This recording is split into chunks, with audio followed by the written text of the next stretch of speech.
Hello, St. Lawrence family. My name is Kayla Lynch. I'm one of the chapter leaders with St. Paul's Outreach at St. Lawrence Newman and miss you all. Can't wait till we can worship together in Mass at St. Lawrence again. But until then, I'd like to share the reflection on the first reading from today's daily readings. And this comes to us from Exodus chapter 32. And to give some context to this passage, prior to this moment, the Israelites had been freed out of Egypt. They'd come through the Red Sea. They had begun to journey. God had already given them the 10 Commandments. And then we come to another moment where Moses has gone up a mountain to pray to hear God.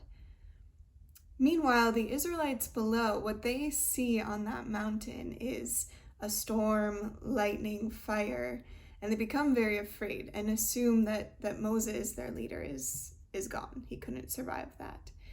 And so they turn back to their old ways and turn back to probably Egyptian gods and create for themselves a golden calf and began to worship that calf.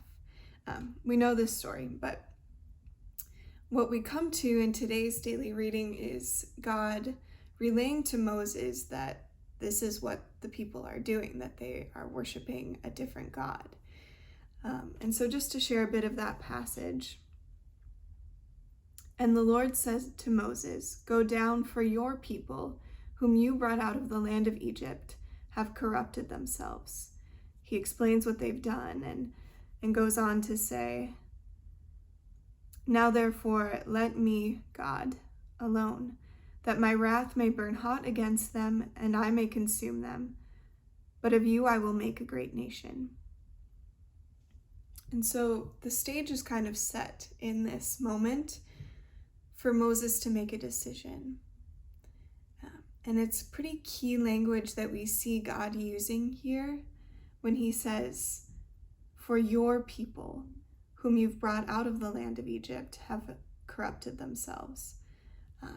So he, in a way, is presenting something to Moses to purify him. Will Moses see that the Israelites are not his people? They're not Moses's people, but they are in fact God's people. Will Moses recognize that God is the one who actually led them and not himself? And then we see in Moses' response that yes, he sees that God led them. Moses says, "O Lord, why does your wrath burn hot against your people, whom you have brought out of the land of Egypt, and with great power and a mighty hand?" And he goes on to recall all of the promises God has given him. "Remember Abraham, Isaac, and Israel, thy servants."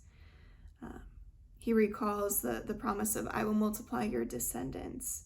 I will give you the land," and those promises. And then once Moses has spoken all of this, he's interceded for the Israelites. We hear God saying, "And the Lord repented of the evil which he thought to do to his people." And there's two things I want to share about this passage.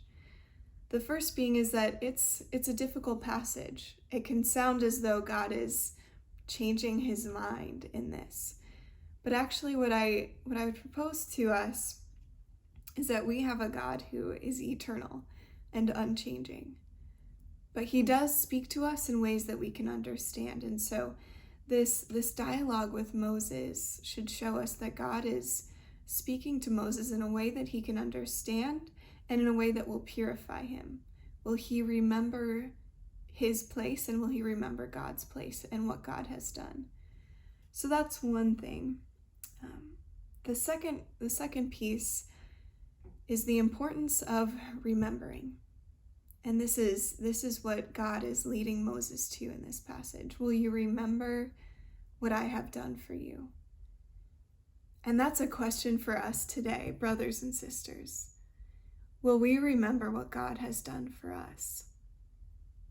And maybe take some time to reflect, in the whole of my life, what are ways that God has shown up for me, that he's provided for me, that he's spoken in my life? or even just in the last week, seeing that. Because calling to mind who God is speaks the good news to our hearts every day that's available to us. And I think we need that now more than ever, to be reminded of the good news, of the promises God has spoken, and of all the ways that He's loved us. So let's take that to prayer today.